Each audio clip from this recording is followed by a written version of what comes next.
बिस्मिल्लाहिर्रहमानिर्रहीम अस्सलामु अलैकुम students, I hope you all are doing well. जी स्टूडेंट्स, आज के इस वीडियो में हम लेक्चर नंबर 21 देखेंगे ENG 201 का। और ये थोड़ा सा मैं बिज़ी था, इसलिए ज़रा लेक्चर 21 और 22 रहते थे, ये लेट हो गए हैं। इंशाल्लाह आज मैं ये रिकॉर्ड कर दूँगा। और इससे पहले आपको इम्पोर्टेंट बात बता दूँ कि मैंने ENG 201 के मिड टर्म की प्रिपरेशन के लिए आपके लिए शॉर्ट नोट्स बनाए हुए हैं। तीन से चार वीडियो मैंने बनाई हुई हैं, ठीक है। शॉर्ट नोट्स हैं जिसमें, और MCQs लेक्चर वाइज MCQs बनाए हुए हैं, ठीक है। वो आपने डिस्क्रिप्शन में कोशिश करूँगा लिंक दे दूँ, या आपको मेरे चैनल पे जो प्लेलिस्ट है ENG 201 के नाम से, वहाँ से भी मिल जाएंगे शॉर्ट नोट्स वगैरह, ठीक है।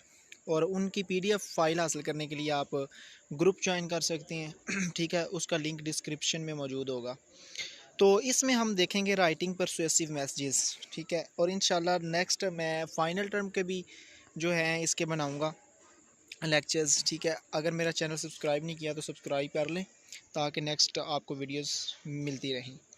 तो राइटिंग परसुएसिव मैसेजेस, ठीक, तो आपको पता है मैं शॉर्ट से टाइम में आपको सिर्फ कॉन्सेप्ट देता हूँ, ठीक है। रीडिंग आप खुद भी कर सकते हैं, रीडिंग जो ज़रूरी होगी वो करूँगा, बाकी आपको कॉन्सेप्ट देने हैं इंशाल्लाह, और अच्छे कॉन्सेप्ट।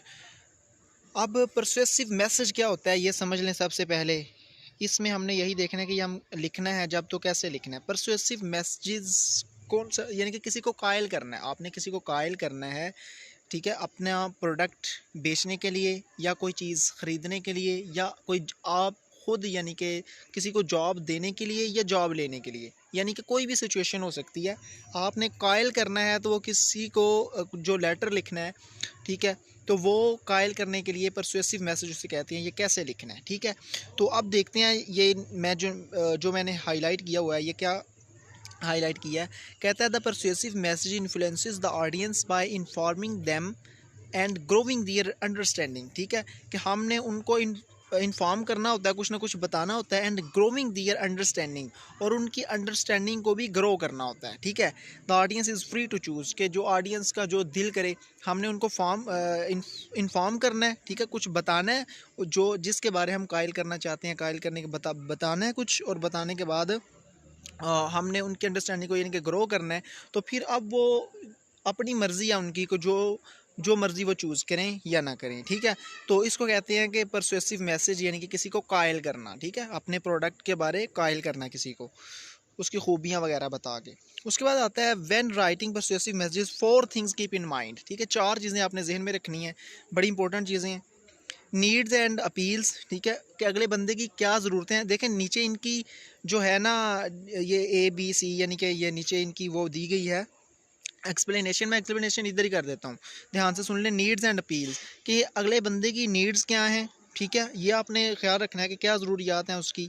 दूसरे नंबर पे इमोशन एंड लॉजिक, आपने अगले बंदे का इमोशन, ठीक है, इमोशन क्या है और क्या लॉजिक है, किस वे से आपकी बात को वो ले रहा है, ठीक है। ये चीज़ आपने रखनी है, याद रखनी है, जहन में रखनी है। उसके बाद क्रेडिबिलिटी, ठीक है, फिर सेमेंटिक्स। तो ये चार चीज़ें, ये चार पॉइंट जो हैं आपके MCQs के लिहाज से भी इंपॉर्टेंट है, ठीक है।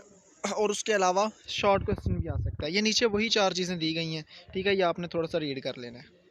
ये क्रेडिबिलिटी के कुछ वेज़ हैं, ठीक है, हासिल करने के, ये आपने जस्ट रीड कर लेने हैं।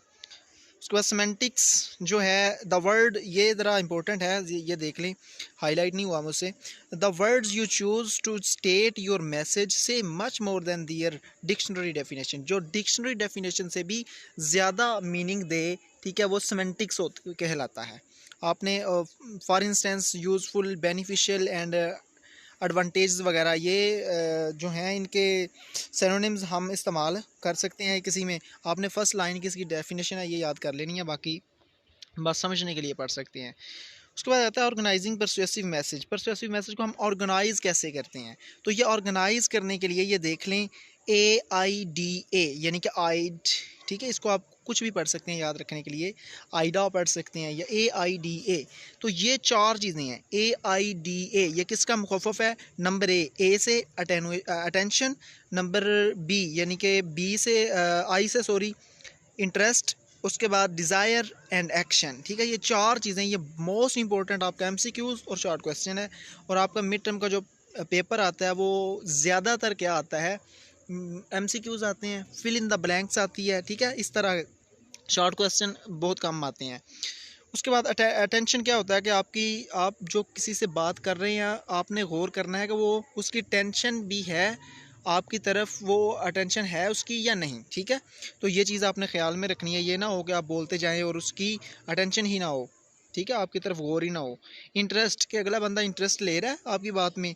डिज़ायर यानी कि अगले बंदे की ख्वाहिश क्या है और आप उसको क्या डिलीवर कर रहे हैं। उसके बाद एक्शन, फिर आपने लास्ट पे क्या, ये सारी चीज़ें करने के बाद कोई ना कोई एक्शन लेना होता है। अच्छा जी, इसके बाद आ जाता है इंपॉर्टेंट टॉपिक हमारा, writing sales letter. Sales letter हमने जब लिखने हैं तो वो देखिए, सेल्स लेटर कौन सा होता है, जब हम किसी सेल को जनरेट करते हैं, ठीक है, किसी सेल्स को जनरेट करना है हमने, कोई सेल्स के लिए जो लेटर होता है वो सेल्स लेटर कहलाता है, ठीक है। बस इतना आपने याद रखना है। Sales letter is a document designed to generate sales, जो सेल्स को जनरेट करने के लिए इस्तेमाल किया जाता है वो ये कहलाता है। बाकी आप कुछ इसको रीड कर सकते हैं, बाकी ज़्यादा इसमें कोई नहीं है। Planning sales letter, sales letter की प्लानिंग कैसे करेंगे, ठीक है, ये 3 स्टेप्स हैं। तो ये 3 स्टेप्स आपने बस इसके याद रखनी है। डिटरमिन द मेन आइडिया, ठीक है, मेन आइडिया को आपने डिटरमाइन करना है। उसके बाद डिफ़ाइन द ऑडियंस, ऑडियंस को डिफ़ाइन करना है कि आपकी ऑडियंस है कौन सी। Choose the approach and format, ठीक है, फॉर्मेट और अप्रोच फॉर्मेट को आपने चूज़ करना है। तो ये यही 3 चीज़ें नीचे उन्होंने दी गई हैं, ये आप रीड कर सकते हैं। जो मैंने हाईलाइट किया हुआ है वही ज़्यादा इम्पोर्टेंट है। तो इस बस यही था आज का हमारा लेक्चर नंबर 22।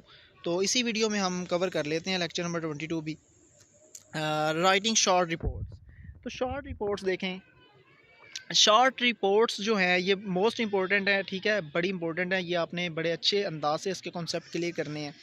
तो शॉर्ट रिपोर्ट्स के बारे में ये सारा लेक्चर होगा हमारा, ठीक है। तो शॉर्ट रिपोर्ट्स कौन सी होती हैं, देखिए, रिपोर्ट्स सबसे पहले समझें। रिपोर्ट्स आर द डॉक्यूमेंट्स, ये डॉक्यूमेंट्स होते हैं विच present focused silent contents to specific audience. Reports are often used to display the result of an experiment. ये जुमला आसान भी है, फिक्रा, ठीक है, और याद रखने वाला भी है।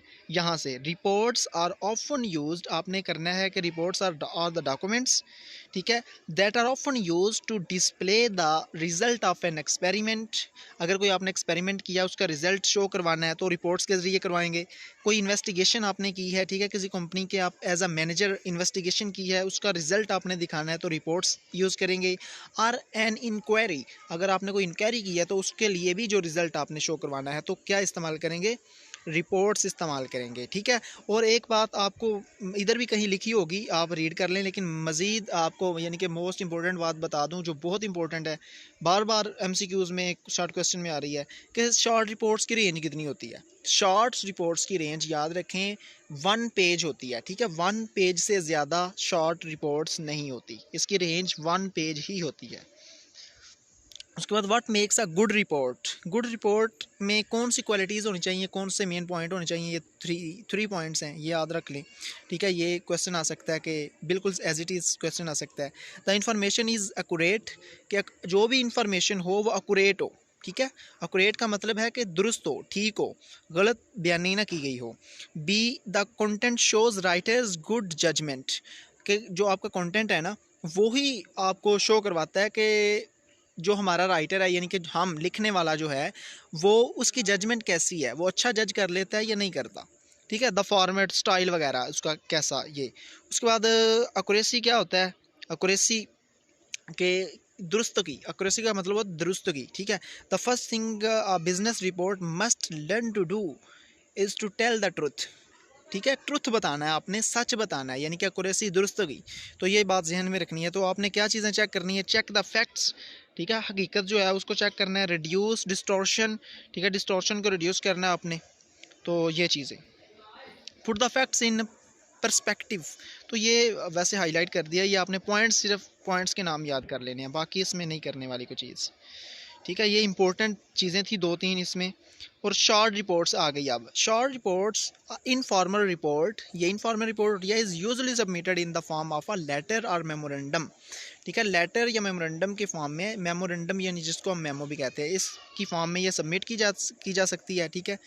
द शॉर्ट रिपोर्ट्स में range from short statement of facts, ठीक है, इसकी रेंज शॉर्ट, और आगे लिखा हुआ presented on a single page. ये देखें जो मैंने अभी बताया कि सिंगल पेज में इसकी रेंज होती है to a longer presentation taking several pages.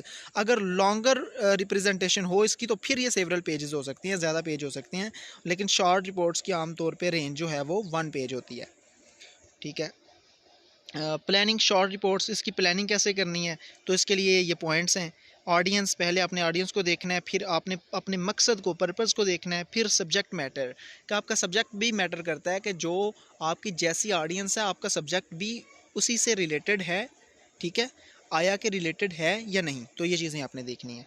Short reports का फॉर्मेट क्या होगा? ठीक है, प्री प्रिंटेड फॉर्म भी हो सकती है, या प्री प्रिंटेड फॉर्म में भी हो सकती है, लेटर की फॉर्म में और मेमोरेंडम की फॉर्म में हो सकती है। ठीक है, ये मुख्तलिफ अक़साम है इसकी, ये आपने जस्ट रीड करना है इसका। इसके बाद हमारा इंपॉर्टेंट टॉपिक्स में डेवलपिंग स्ट्रक्चरल क्लास। अच्छा, ये जो मैं छोड़ रहा हूँ ना, ये ज़्यादा इंपॉर्टेंट नहीं है, लेकिन मे भी कोई शॉर्ट क्वेश्चन नहीं, कोई MCQs वगैरह आ जाए इसमें से, आप रीड करना चाहें तो कर सकते हैं। अच्छा, डेवलपिंग स्ट्रक्चरल क्लास को डेवलप कैसे करते हैं, ये भी पॉइंट याद रखने वाले हैं। द ओपनिंग, ठीक है, उसकी ओपनिंग कैसी होगी, ओपनिंग देखनी है आपने। हेडिंग्स एंड लिस्ट, ठीक है, हेडिंग्स, उसके बाद स्मूथ ट्रांजिशंस, उसके बाद एंडिंग, फिर लास्ट पे एंडिंग। तो यही वो चीज़ें जो हैं उनकी एक्सप्लेनेशन दी गई है, या आप देख सकते हैं कि कौन कौन सी चीज़ें हैं, इसमें समझाने वाली ज़्यादा बात नहीं थी।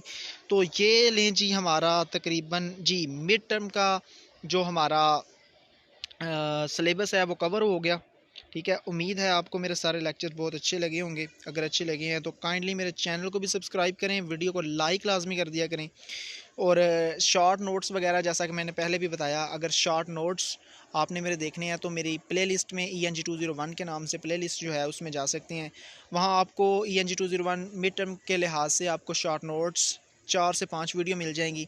ठीक है, जिसमें शॉर्ट क्वेश्चन, लॉन्ग क्वेश्चन और MCQs भी शामिल होंगे। और MCQs चैप्टर वाइज मैंने बनाए हैं, उसमें कोई कन्फ्यूजन नहीं रहेगी आपको। ठीक है, तो इंशाल्लाह अब मिलेंगे फ़ाइनल टर्म की प्रिपरेशन में।